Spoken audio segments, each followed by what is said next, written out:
Paz do Senhor, querida Igreja. Salmo 127.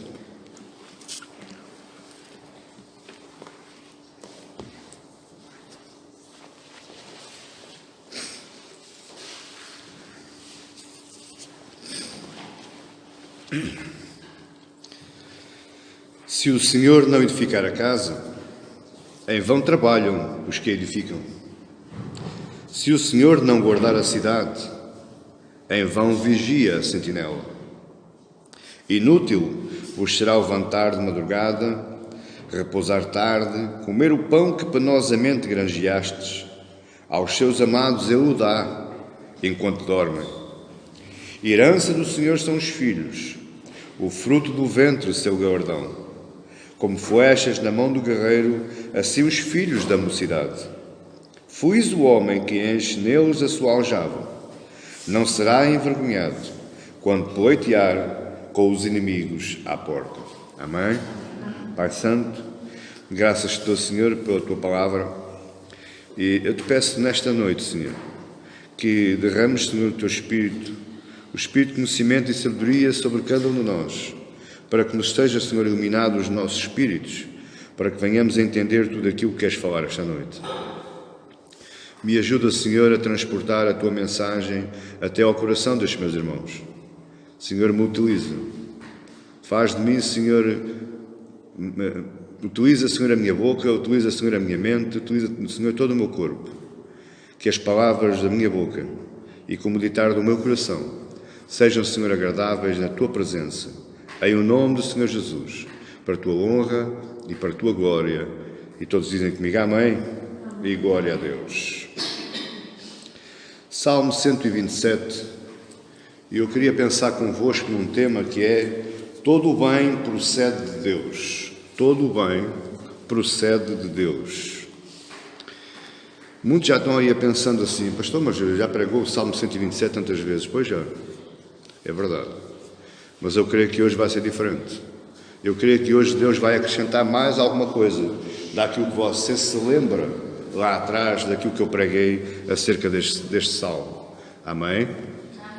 Há muitos anos atrás houve um estudo nos Estados Unidos, feito por um jornalista para um jornal importante, e eu andava de igreja a igreja vendo os pastores mais velhos e ouvindo os irmãos da igreja, e esse jornalista chegou à conclusão de que um pastor não deve estar muito tempo dentro de uma igreja falando sempre as mesmas coisas, porque o povo se farta, o povo se cansa, o povo não vê novidade. E esse jornalista pediu uma entrevista com um pastor que estava há 30 anos na mesma igreja, pregando para o mesmo povo. Não sei se era a mesma coisa, mas eu penso que não, porque a pregação de Deus traz sempre novidade.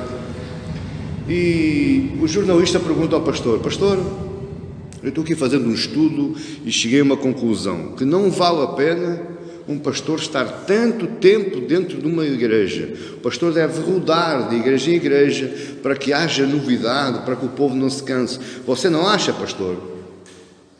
E o pastor olhou para ele muito sério e disse, olha, realmente, nunca tinha pensado nisso, mas se calhar você tem razão. Mas espera uma coisa, eu estou casado há 40 anos com a mesma mulher. E ao fim de 40 anos eu não me lembro qual foi a primeira refeição que ela me fez. A única coisa que eu me lembro é que ao longo de 40 anos ela me tem alimentado com os seus dotes culinários. Amém? Então o que eu quero dizer com isto o quê? Que volta ou não volta, nós comemos uma canjinha, sim ou não? Então, volta ou não volta, a gente come a mesma palavra, porque vai reavivando o espírito. E nós hoje eu quero falar convosco o Salmo 127 de uma forma talvez um pouco diferente. Porque nós temos que, eu quero que você entenda hoje, que todo o bem procede de Deus. Não existe destino, não existe acaso, não existe karma, o meu destino já está traçado desde o ventre da minha mãe, não existe nada disso. O que existe é um plano decretado e planeado por Deus para cada vida, para cada um de nós. E todo o bem que nos acontece na nossa vida, creia que ele procede de Deus. Os que esperam no Senhor são como águias que voam alto. Amém? Se você espera em Deus, todo o bem que você recebe procede de Deus. Antes de entrar na exposição deste salmo, eu queria dizer que, eu acho que já disse isto, mas hoje estou repetitivo, então. Os salmos é uma linguagem, todo o livro dos salmos, eles constituem uma linguagem especial do povo de Deus para o próprio Deus. O que é que eu quero dizer com isto? É como se você falasse uma outra linguagem, uma linguagem direta com Deus. Os salmos nos levam a dizer a Deus o que é que eu sinto, quais são as dificuldades que eu estou sentindo no momento. Ou poderá não ser dificuldades, qual é a grandeza da alegria que eu estou sentindo, qual é a grandeza do amor que eu estou sentindo, mas também posso dizer qual é a grandeza da frustração que eu estou sentindo. Você está entendendo isto? É uma linguagem especial. Principalmente estes salmos aqui, que são os chamados salmos de romagem, ou cânticos dos degraus, que eram os salmos que eram entoados pelos peregrinos quando caminhavam para Jerusalém por época das 3 principais festas anuais do povo de Israel. Eles utilizavam estes salmos, estes cânticos, para se auxiliarem mutuamente ou até para esquecerem as dificuldades do caminho ou da viagem. Os salmos de romagem, eles são especiais porque eles falam da expressão para o exterior daquilo que eu estou passando no meu interior.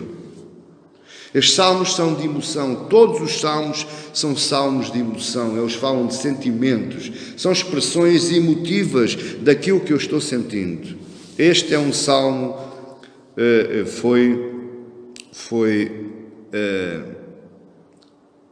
foi dado como sendo um salmo de Salomão e foi adaptado anos mais tarde, aos cânticos de peregrinação e é transportado até aos nossos dias. Este, se calhar, é o salmo que mais gente fala, mas também, se calhar, é o salmo que pouca gente o entende. Porque se fala neste salmo de modo mecânico, repetitivo. Você está entendendo? Não é incutido o verdadeiro sentimento que este salmo nos traz. O nome de Salomão, no original hebraico, quer dizer Jededias, ou o amado. Curioso é que este salmo fala que cada crente é amado de Deus. Fala, pastor, fala. Veja aí o final do verso 2. Aos seus amados, ele o dá enquanto dormem. Então você também é um Jededias. Você também é um Salomão. Existe uma forte possibilidade deste salmo ter sido composto quando a construção do templo, em que o rei Salomão alargou mais ainda a dependência total a Deus. Porquê é que ele alargou mais ainda? Porque quando o seu pai Davi morreu, ele sobe ao trono, jovem. E uma das primeiras orações que ele pede, que ele faz a Deus é: Senhor, dá-me conhecimento e sabedoria para que possa julgar este povo. O rei Salomão, diz a Bíblia que era um homem formoso, vistoso, um dos mais bonitos do reino, dos mais ricos, dos mais bem formados, porque ele era filho do rei Davi. Ele chega ao pé de Deus e diz: Senhor, dá-me conhecimento e sabedoria para julgar este povo. Ele não pediu joias, ele não pediu ouro, ele não pediu prata, ele pediu a coisa que ninguém pede. E Deus, em resposta, disse: meu filho, porque não pedistes prata e ouro, eu vou-te dar conhecimento, sabedoria e tudo mais, o resto. E nós sabemos que ele foi aquilo que era, até a rainha de Sabá veio testemunhar com os seus próprios olhos quem era o rei Salomão. Portanto, este salmo, existe uma forte possibilidade de ter sido composto pelo tempo, pela época da construção do templo. Mais tarde ele foi resgatado no final do cativeiro babilônico, quando o povo já regressava à casa. Isto já no tempo de Esdras e Neemias, porque o povo, como nós já estudamos, o povo recebe o decreto de libertação do rei Ciro Persa, mas o povo se alegrou, mas quando chegou à sua terra, quando chegaram a Jerusalém, as decepções foram muitas, as dificuldades imensas, e nós vamos, ao longo deste sermão, nós vamos ver que eles tiveram graves dificuldades. O povo estava reconstruindo o templo, estava reconstruindo a cidade, mas o povo, ao mesmo tempo, enfrentava graves hostilidades por parte dos povos estranhos que tinham ocupado a sua terra, a sua nação. Este salmo é entoado por estes homens que estão reconstruindo, como que dizendo que sem a ajuda e a intervenção de Deus, eles nunca iriam conseguir. Este salmo é transportado para nós hoje. Hoje não precisamos de reconstruir muros, não precisamos de reconstruir templos, mas hoje nós precisamos nos lembrar todos os dias que sem a ajuda e a intervenção de Deus na nossa vida, nós não vamos conseguir nada. Vamos trabalhar em vão. O salmo nos ensina também que em todos os aspectos da nossa vida, nós temos que saber esperar em Deus. Saber esperar em Deus. 4 pontos que eu quero falar convosco neste salmo, que nos ensinam algo e a minha oração é que você encha o coração disto, encha o coração deste ensinamento, porque se calhar muitas das respostas que você tem andado à procura, este salmo vai lhe dar hoje. Amém, igreja? Vamos lá? Primeiro ponto que eu quero falar: quem promove a edificação da casa? Vamos por partes. Existem aqui 2 contextos. Existe o contexto bíblico, que é o que está escrito, e diz já no princípio do verso 1, se o Senhor não edificar a casa. E aqui a casa é mesmo uma casa, não é uma metáfora, não é uma parábola, não é uma alegoria, não. A casa aqui é mesmo casa. Se o Senhor não edificar a casa, em vão trabalham os que a edificam. Casas são domicílios construídos sem a bênção e sem o fundamento de Deus e sem a sua palavra, permanecerão somente até à primeira tempestade. Você não compreendeu? Eu vou explicar. Se você está firmando a sua casa naquilo que você quer, naquilo que você sabe, na primeira tempestade a casa vai cair. Porque ela não está bem firmada. E isso Jesus nos ensina. Eu vou ler para vocês rapidamente. Lá em Mateus 7. E ele nos ensina o seguinte. Mateus 7, versículos 24 em diante. Todo aquele, pois, que ouve estas minhas palavras e as pratica, será comparado a um homem prudente que edificou a sua casa sobre uma rocha. E caiu a chuva, transbordaram os rios, sopraram os ventos e deram com ímpeto contra aquela casa, que não caiu, porque fora edificada sobre a rocha. Verso 26. E todo aquele que ouve estas minhas palavras e não as pratica, será comparado a um homem insensato que edificou a sua casa sobre a areia, e caiu a chuva, transbordaram os rios, sopraram os ventos e deram com ímpeto contra aquela casa, e desabou, sendo grande a sua ruína. Então quem não espera em Deus, ou quem não coloca a sua dependência total na palavra, no ensinamento, no conhecimento, na sabedoria de Deus, é como este homem que edificou a casa numa areia. A água veio, rompeu os pilares, rompeu os fundamentos e a casa caiu.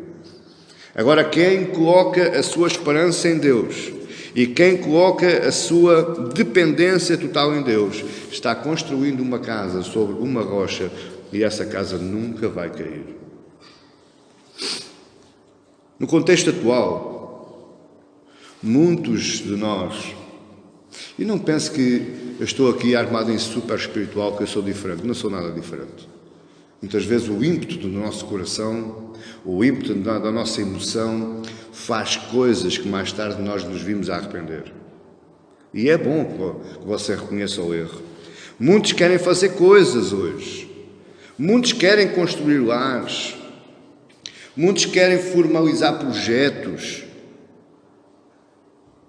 Muitos querem colocar em prática as suas ideias, mas existe um problema. Nunca consultaram Deus. Deus não faz parte do seu projeto, Deus não faz parte da sua ideia, Deus não faz parte do seu plano. E depois vem a ruína, porque não está fundamentado, não está firmado sobre aquilo que a palavra diz, que se não for com a ajuda de Deus, todo o nosso esforço, todo o nosso ideal, todo o nosso propósito vai ser em vão. E para nós percebermos isso, o livro de Eclesiastes, que também é dado como se fosse, é dado a Salomão, o livro de Eclesiastes ou o pregador, lá no capítulo 2, ele vai nos explicar porque é que muitas vezes aquilo que nós fazemos não dá certo, porque é que muitas vezes nós somos mais vezes fracassados do que temos sucesso. Capítulo 2, versos 22 e 25, diz assim: Eclesiastes 2, 22 em diante: Pois que tem o homem de todo o seu trabalho e da fadiga do seu coração, em que ele anda trabalhando debaixo do sol, porque todos os seus dias são dores, e o seu trabalho desgosto, até de noite não descansa o seu coração, também isto é vaidade. Não há melhor para o homem do que comer, beber e fazer que a sua alma goze o bem do seu trabalho. No entanto, vi também que isto vem da mão de Deus. Pois separado deste, quem pode comer ou quem pode alegrar-se? Veja o que é que Salomão diz. Se me separar de Deus, como é que eu posso comer e como é que eu me posso alegrar? Como é que a minha vida pode vingar? Como é que eu posso ter sucesso? Não posso. Verso 26, porque Deus dá sabedoria e conhecimento e prazer ao homem que lhe agrada, mas ao pecador dá trabalho, para que ele ajunte e amontoe, a fim de dar àquele que agrada a Deus. Também isto é vaidade e correr atrás do vento. O que Salomão está aqui dizendo é que se não for Deus, a minha vida não vai ser nada. Para ter paz e para gozar a vida do meu trabalho, eu tenho que estar ligado a Deus. A paz e a alegria do meu trabalho é dom de Deus, é graça de Deus. Se você vir aí no mesmo livro, ainda no capítulo 5, você vai entender outra coisa. Capítulo 5, verso 19, ele diz assim: Quanto ao homem a quem Deus conferiu riquezas e bens e lhe deu poder para Deus comer e receber a sua porção e gozar do seu trabalho, isto é dom de Deus, é graça de Deus. E no capítulo 6, versos 1 e 2 diz: Há um mal que vive debaixo do sol e pesa sobre os homens. O homem é quem Deus conferiu riquezas, bens e honra, e nada lhe falta de tudo quanto a sua alma deseja, mas Deus não lhe concede que disso coma, antes o estranho come. Também isto é vaidade e grave aflição. Então, o primeiro ponto que nós temos que entender é que quem é que edifica a minha casa? Quem é que edifica a minha igreja? Sou eu ou é Deus? É na minha força ou na força de Deus? O meu fracasso ou o meu sucesso depende daquilo que eu me propuser. Se eu me proponho a confiar nele e a depender dele, com certeza absoluta que eu vou ter sucesso. Se eu me proponho a fazer pela minha força, quando vier a primeira tempestade, eu não tenho firmamento, eu não tenho rocha onde me possa sustentar. O segundo ponto que eu queria falar convosco é que este salmo nos fala de proteção. Deus não só me ajuda, Deus não só provê, mas Ele também me protege. Veja, vamos começar outra vez no verso 1. Se o Senhor não edificar a casa, em vão trabalham os que a edificam. Agora vem a proteção. Se o Senhor não guardar a cidade, em vão vigia a sentinela. Eu não estou dizendo que você não pode comprar um Rottweiler, um Pitbull, que você não pode comprar um sistema de alarmes bom. Mas o que eu lhe estou a dizer é que, tendo você isso tudo, se não tiver Deus na sua vida, um dia o alarme vai falhar. Um dia o cãozinho vai morrer e você vai ficar disponível para ser assaltado. Então, o melhor que você tem a fazer é colocar a sua vida, e quando eu falo em vida, eu falo em todos os aspectos da sua vida, porque este salmo ele me fala na minha vida pessoal e na minha vida familiar. Este salmo engloba tudo o que me diz respeito em todos os dias da minha vida. E neste salmo, ele diz-me que em tudo eu tenho que saber esperar e tenho que saber depender de Deus. Novamente, para o tempo de Neemias, o povo estava reconstruindo a cidade. O povo estava reconstruindo os muros, mas os inimigos eram muitos. As dificuldades eram imensas. Se você quiser abrir comigo rapidamente em Neemias, um pouquinho atrás. Neemias capítulo 4. Veja as dificuldades que o povo estava passando. Neemias 4, os versos 7 e 8.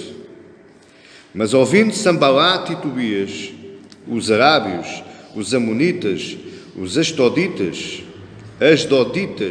que a reparação dos muros de Jerusalém ia avante, e que já se começavam a fechar-lhe as brechas, ficaram sobremodo irados. Aqueles povos não estavam gostando do trabalho que Neemias e aquele povo estava fazendo.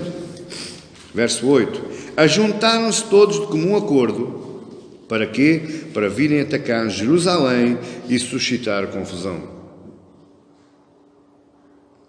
O povo trabalhava com uma ferramenta numa mão e com uma espada na outra. Você está a imaginar o filme? Está a imaginar a dificuldade daquele povo? Não devia ser nada fácil, estar sempre com uma espada na mão e uma enxada ou uma outra ferramenta na outra mão. Veja aí nos versos 16 e 17, o mesmo capítulo 4. Daquele dia em diante, metade dos meus moços trabalhava na obra e a outra metade empunhava lanças, escudos, arcos e couraças. E os chefes estavam por detrás de toda a casa de Judá. Os carregadores que por si mesmos tomavam as cargas, cada um com uma das mãos fazia a obra e com o outro segurava a arma. Verso 18.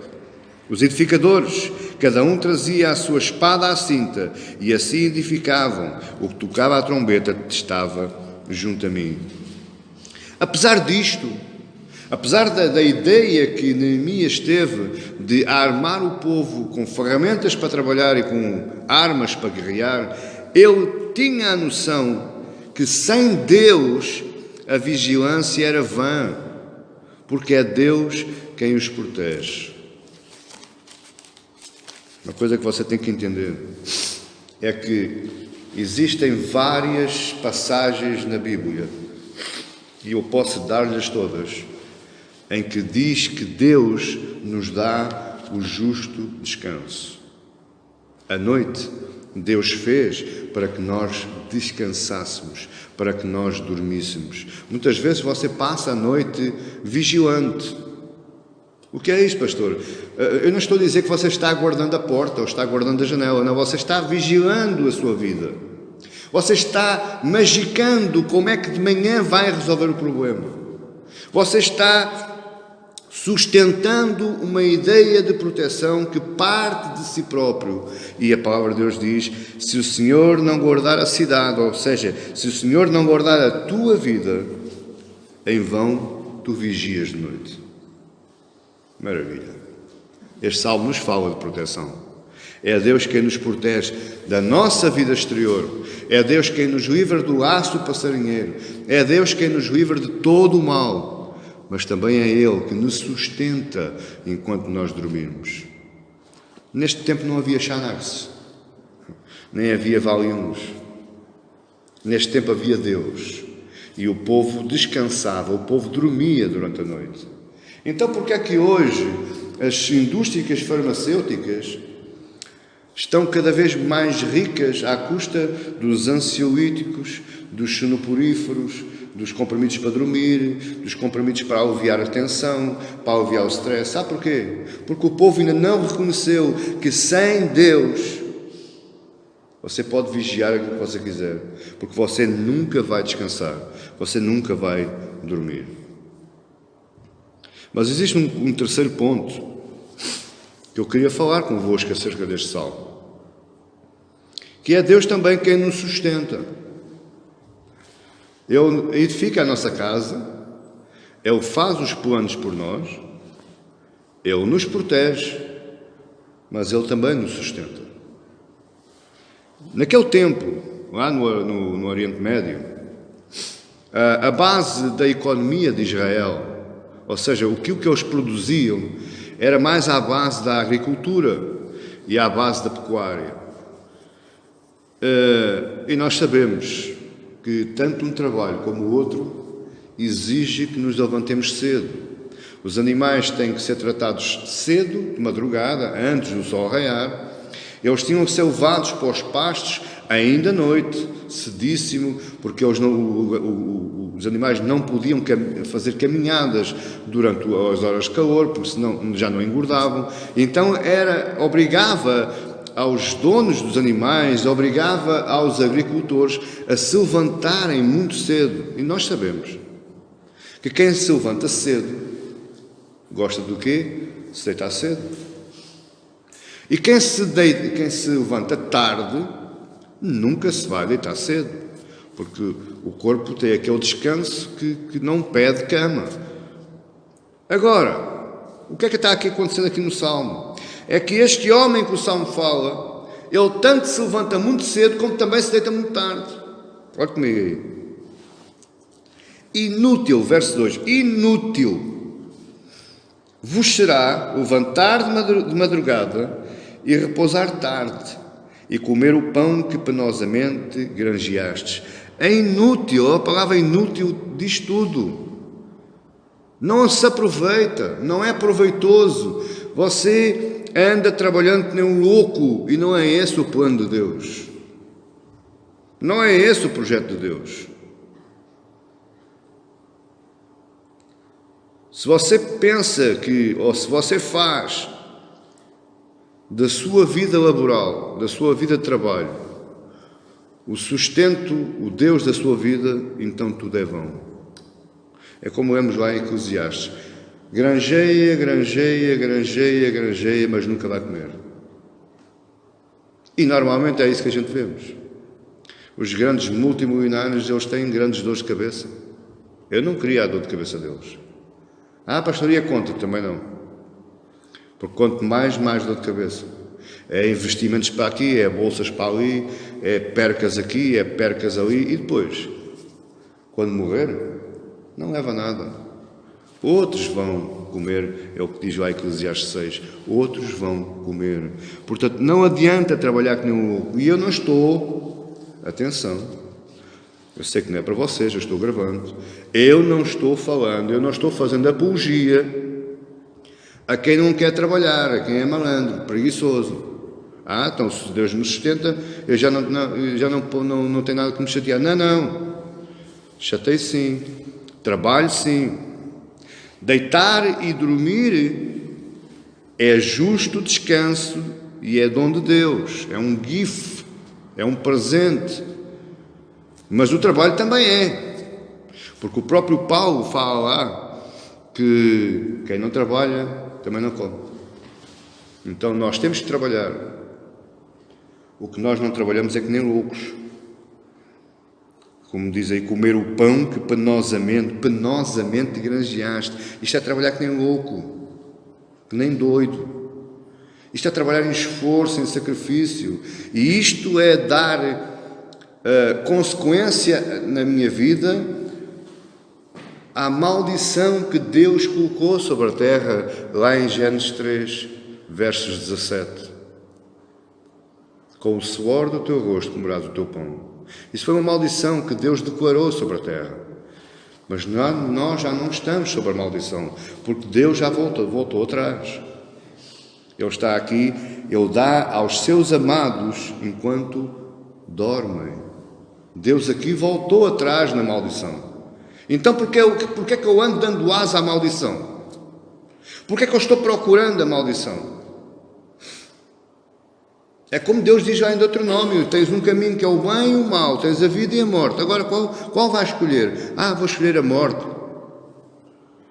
Isso é loucura. Escolha a vida, escolha o bem, escolha uma vida de descanso. Quando Jesus fala lá em João 10, que Ele nos veio para dar vida e a vida de abundância, também é isto. É uma vida equilibrada. Eu trabalho porque é dom de Deus, eu tenho que trabalhar. E diz Paulo que o fruto do meu trabalho serve para me sustentar e sustentar a vida dos meus irmãos. Portanto, é um dom que Deus me deu, é um ministério que Deus me deu. Agora, eu não posso fazer isso, é o valor da minha vida. O meu trabalho é a minha vida. Então trabalha, desgraçado. Tenta aí trabalhar. Sua. Debaixo da provisão de Deus, debaixo da proteção de Deus não está. Mas existe ainda um quarto ponto que eu queria falar convosco. Ele edifica, ele planeia a minha vida, ele me protege, ele me sustenta, e agora a outra. Esta então é a alegria na família, ou da família. Para nós entendermos o que é isto, está lá a partir do verso 3, a herança do Senhor são os filhos, o fruto do vento, o seu gardão, como flechas na mão do guerreiro, são os filhos da mocidade. Feliz o homem que enche Deus a sua aljava, não será envergonhado quando poetear com os inimigos à porta. Naquele tempo, ter muitos filhos era um fator de grande importância para um chefe de família. Um homem que constituísse família, casasse com uma mulher, e que dessa mulher ela lhe gerasse muitos filhos, esse homem era considerado como extremamente abençoado. E nós compreendemos isso porquê? Por causa da relevância e por causa da economia deles. Ora, eles tratavam de animais, cuidavam de animais, eram agricultores. Claro que se eu tiver muitos filhos, já são mais braços de trabalho que me vão ajudar. Já não escuso estar a gastar tanto dinheiro em trabalhadores vindos de fora, está a compreender isto? Portanto, nesse aspecto, já era uma vantagem um homem que tivesse muitos filhos. Se fosse filhas não era bem igual. As filhas ficavam em casa a ajudar a mãe, os filhos é que saíam para a rua a ajudar o pai. Portanto, o pai tinha muito mais vantagens em ter filhos homens do que ter filhos mulheres. Mas repare uma coisa. Não é só naquela época, também é hoje. Eu lembro-me quando era miúdo, a casa da minha avó era cheia, porque a minha avó teve muitos filhos e depois os meus tios também tiveram muitos filhos, só o meu pai e eu é que ficámos só por meia dúzia, e eu só com aquele ali. Por isso eu não posso ir para a pecuária, não posso ir para a agricultura, senão tenho que trabalhar eu. Mas hoje também deveria ser. Eu sei que economicamente a conjuntura atual é difícil. Eu sei que para ter muitos filhos tem que ter uma casa grande é uma renda grande, e depois é mais roupa, e depois é mais alimento. E eu sei que a economia hoje, eu sei que um chefe de família hoje não tem a capacidade que tinha antigamente para poder criar muitos filhos. Mas deveria ser. de grande relevância e de grande importância para um chefe de família hoje. Os filhos são essenciais para a constituição de uma família. Família que não tenha filhos não é família. Já pensou nisso? Eu fico, não é zangado, mas fico assim um bocadinho, quando às vezes chegam ao pé de mim, casais novos. E antigamente, quando eu dava aconselhamento pastoral, muitas vezes aconteceu isso. Pastor, eu quero casar, sim, maravilha. Então, e depois? Depois vamos acabar os nossos estudos, vamos arranjar bons empregos, vamos angariar dinheiro, começar a comprar a casinha e tal. E depois, quando isto estiver tudo estabilizado, a gente pensa nos filhos. E eu sei, pois é. Quando você estiver estabilizado, tem 60 anos, já não pode ter filhos nenhuns. Não pode andar a correr atrás deles, não pode cuidar deles, não pode brincar, não tem paciência. Porque aqui diz os filhos da mocidade. Portanto, é logo de novo que uma família deve gerar filhos. E aqui diz, verso 3, herança do Senhor são os filhos. O fruto do ventre é o galardão. Como flechas na mão do guerreiro, assim os filhos da mocidade. Os filhos da mocidade são bênção de Deus. Eu não estou a dizer que os velhos não façam filhos aí. Alguém os há de criar. Agora, herança de Deus é na mocidade, é em novo, no princípio da sua vida. No contexto bíblico, os filhos eram um fator também de sustento e de segurança para os próprios pais. Quando os pais ficassem velhos, quem é que os sustentava? Não havia segurança social, não havia pensão de reforma. Então alguém tinha que sustentar os velhotes. Eram os filhos que sustentavam os velhotes. Eram o complemento de segurança e sustento dos pais. Mas, no contexto bíblico também, era normal quando havia contendas ou litígios ou problemas para serem resolvidos, os intervenientes desse litígio eram chamados à porta da cidade. Era na porta da cidade que se resolvia todos os problemas. Era tipo o tribunal exterior. Era ali naquele espaço, na porta da cidade, onde se fazia as compras, onde se fazia as vendas e onde se resolvia os litígios. Agora, repare, se um homem com um filho só ou sem filhos fosse à porta da cidade sozinho encarar o outro que tinha um corpo de guarda pessoal enorme, esse homem estava em vantagem ou em desvantagem? Em desvantagem. Então era herança de Deus, era bênção de Deus que o homem, quando se deslocasse à porta da cidade, levasse aqueles latagões atrás dele, que eram os filhos. E os outros já começavam a falar mais baixinho. O problema resolvia-se com mais calma. Você está entendendo? Porquê? Porque os filhos são comparados a flechas. Flechas é para quê? Para serem atiradas.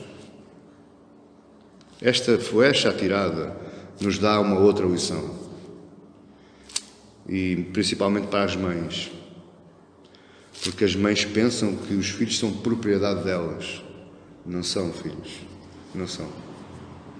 Os filhos foram-nos dados, os filhos foram-nos concedidos para que nós cuidássemos dele e os preparássemos para a vida. Portanto, mães, prepara os seus filhos para a vida e deixe lá de andar em cima deles. Deixe lá de andar aí a pisá-los. Amém, igreja? Caminhando para o final. Antes disso, porque a conclusão disso, se nós pensarmos quem é que nos dá os filhos, sabemos que eles não são propriedade nossa, eles são bênção. Deus confiou em nós. Você sabe porque é que existem os estéreis, as pessoas que não podem ter filhos? Vá ler a Bíblia. Vá lá. Porque alguma coisa correu mal. Amém? Portanto, filhos são dom de Deus. Deus confiou em nós essa dádiva, essa responsabilidade. O que é que eu posso aprender mais, no fim de falar nisto tudo? O que é que eu posso aprender mais deste salmo? Em primeiro lugar, acerca da soberania e da providência de Deus. Meu querido e minha querida, aprenda de uma vez por todas que o soberano da sua vida não é você. O soberano da sua vida é Deus. Ele detém todo o controle e todo o domínio na sua e na minha vida. E quando você deixa Deus ser soberano, quando você dá espaço a Deus para Ele trabalhar na sua vida, Ele traz provisão. Ele traz o pão e Ele traz o descanso. Em segundo lugar, é inútil o meu esforço sozinho.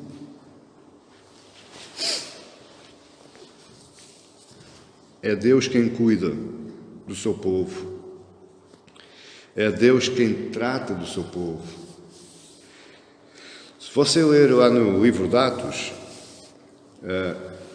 todos os atos dos apóstolos, eles eram confrontados com a vontade de Deus. E depois aparece assim: pareceu bem ao Espírito Santo e a nós. Não é pareceu bem a nós, é pareceu bem ao Espírito Santo e a nós. Se você for ler a história de Davi nos dá uma lição importantíssima. Quando era para ir avançar para uma batalha, Davi consultava Deus. E Deus dizia assim: não. E Davi, não. Sentava-se lá no cadeirão dele e deixava-se estar. Não fazia as coisas à sua maneira. Quando Deus dizia: Davi, vai, que eu sou contigo, Davi dizia ao exército: reúnam e vamos sair, porque Deus é connosco. E ele tinha vitórias. Tinha vitórias porquê? Porque ele confiava em Deus. Porque ele colocava toda a sua dependência nas mãos de Deus. Aprenda a escutar a Deus. Quando é não, é não. Quando é sim, é sim.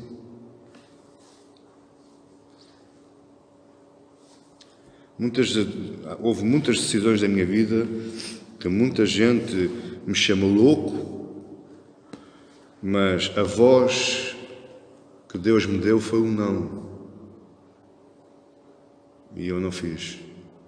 E glória a Deus por isso. Mas, no entanto, à vista daqueles que detêm todo o poder na sua própria força, detêm toda a sua autoconfiança, me disseram: mas tu és doido, és louco. Isso é bom para a tua vida. E eu pensei que comigo é bom aos teus olhos. Aos olhos de Deus não é. E então eu não fiz. Assim como também já de grandes cabeçadas, meu amado irmão. É melhor você aprender o não de Deus do que saber o que é dor no nariz quando a gente cai no chão. É mais fácil aguentar o não de Deus. É mais fácil. Qual deve ser, então, o principal alvo da minha vida? E esse alvo, meu amado irmão, sem dúvida alguma, ele está escarrapachado em Mateus 6,33.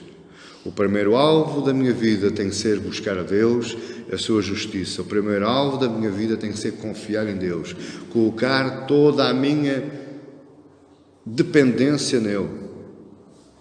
E a seguir, todas as coisas me são acrescentadas: a família, a proteção, a edificação da minha vida, o pão, o descanso. Tudo isso advém de quando eu busco, de quando eu espero nele.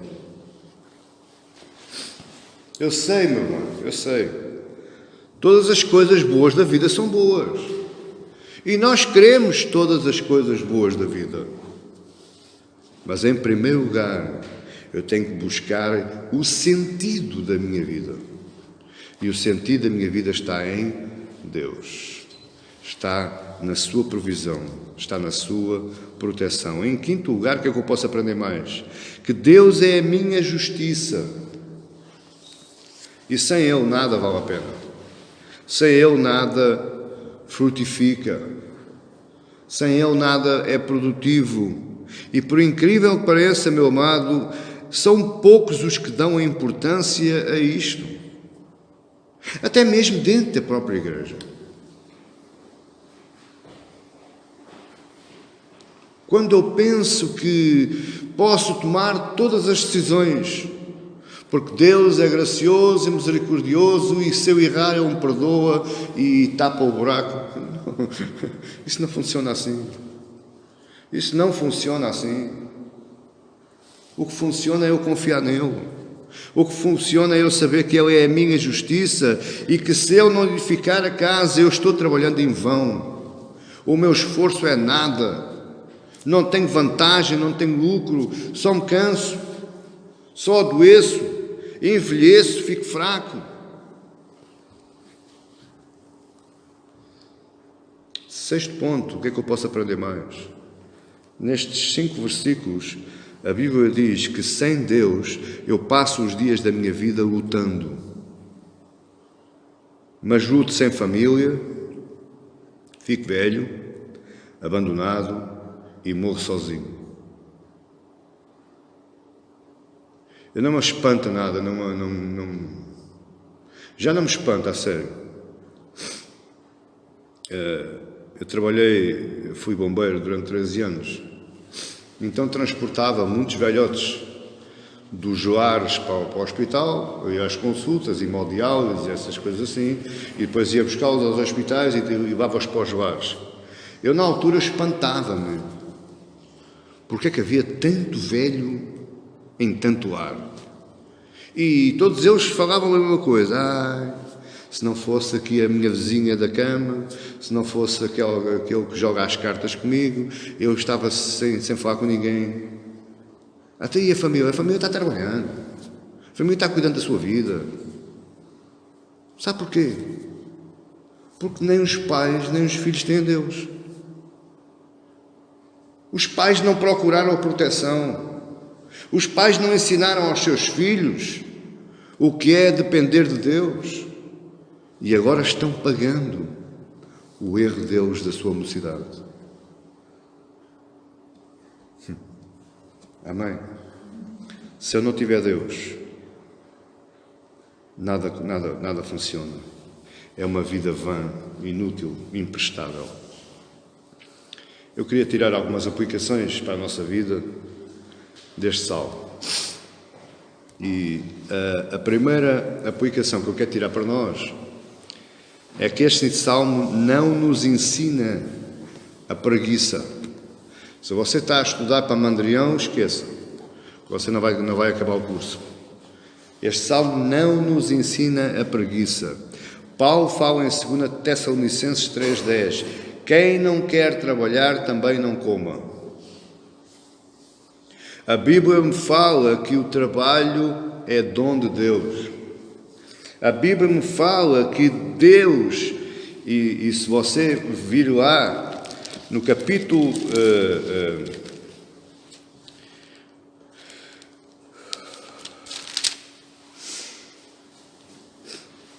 capítulo 2 de Gênesis,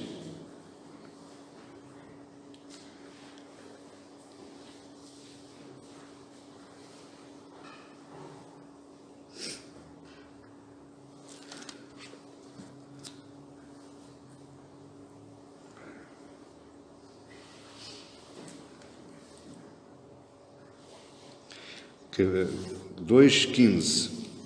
E tomou, pois, o Senhor Deus ao homem e o colocou no jardim do Éden para o cultivar e o guardar. Olhe para mim.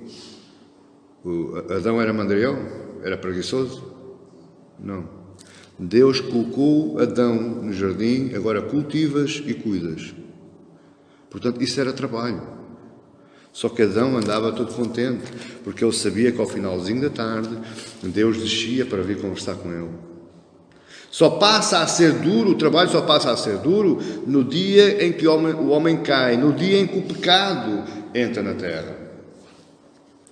2 lições que eu quero tirar aqui. Pense, medite. Qual é o problema? Por que é que você está trabalhando duramente? Por que é que você não está tendo alegria no trabalho? Possivelmente o problema não está no trabalho. Possivelmente o problema está em si. Ou você não busca a Deus, ou você não quer depender de Deus. Você quer ser autossuficiente. Você quer ser independente. Amém, igreja? Segunda aplicação que eu quero tirar para a nossa vida, que é para aqueles que vivem somente para entesourar, aqueles que vivem somente para angariar, para fazer crescer a conta bancária. Muitas vezes nem comem para não gastar. Eu conheço gente que quase nunca foi a um restaurante almoçar ou jantar fora. Mas eu vou gastar tanto dinheiro. E aquele dinheirinho, aquilo é bom para a conta, depois para o final da vida. Não, come-se aqui em casa uma sopinha, um pão com manteiga e está bom. O problema é que eles adoecem, caem na cama do hospital, morrem e lá ficou o dinheirinho na continha. Portanto, para esse é que eu quero falar.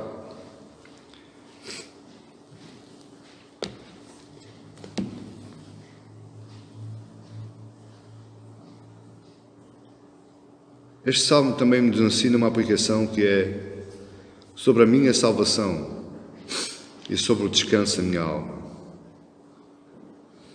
Repare comigo, existem também aqueles que trabalham loucamente, não no trabalho laboral, mas eles trabalham loucamente para Deus, eles querem fazer tudo para Deus, eles querem ajudar os pobrezinhos, eles querem dar muitas molinhas para obter o perdão dos pecados. Se não for Deus a derramar graça, em vão eu trabalho para a salvação da minha alma. Se eu não confiar que Deus me perdoa, se eu não confiar que aquele sacrifício de Cristo naquela cruz, que foi suficiente, único, para me ilibar, para me justificar da culpa do meu pecado, tudo aquilo que eu fizer para Deus ou na obra de Deus é vão. Porque eu não dependo da graça e da misericórdia de Deus. Se não for a graça de Deus, tudo é inútil. Nada daquilo que eu possa fazer externo a Deus vai contribuir para a minha salvação, para a salvação da minha alma. Quem providenciou e quem providencia a salvação da minha alma é Deus em Cristo Jesus. Ele me vai santificando porque Ele quer. É Deus que trabalha, é Deus que edifica esta casa, esta alma. E em último lugar, se Deus providencia o pão e o sustento para o homem, muito mais fará pela salvação e a redenção da nossa alma. Deus não está se preocupando com o corpo. Quando a palavra de Deus diz que a morte de um santo para Deus é alegria, parece que é cruel, parece que Deus nos quer matar a todos os dias. Mas não. Deus não está nada preocupado com o seu corpo, com o meu corpo. O que Deus se preocupa é com a nossa alma. É claro que Ele dá o sustento, Ele dá o pão, Ele dá o descanso, Ele dá a alegria para que eu consiga transportar esta alma. Para que eu consiga caminhar num processo, num caminho de santificação. Qual é a alma que se salva ou que busca santidade num corpo todo doente, todo desconjuntado, cheio de fome? Não, a alma aí fica abatida. Então Deus provê o sustento para o corpo, mas muito mais provê a salvação e a redenção da nossa alma. Isto é o verdadeiro Evangelho. Este Salmo 127 é a cara do verdadeiro Evangelho. Quando você pensar nestes 4 pontos, edificação da sua vida, proteção, sustento e alegria na família, você está falando de Evangelho. Isto não é teologia da prosperidade, Isto não é teologia neopentecostal. Isto é o verdadeiro Evangelho. Isto é aquilo que Deus faz e opera em nós. Deixe-me fazer uma pergunta. Qual é o seu relacionamento com Deus? Como é que você está com Deus hoje? Em que lugar é que você está colocando Deus na sua vida? Pense nisso. Pense nisso.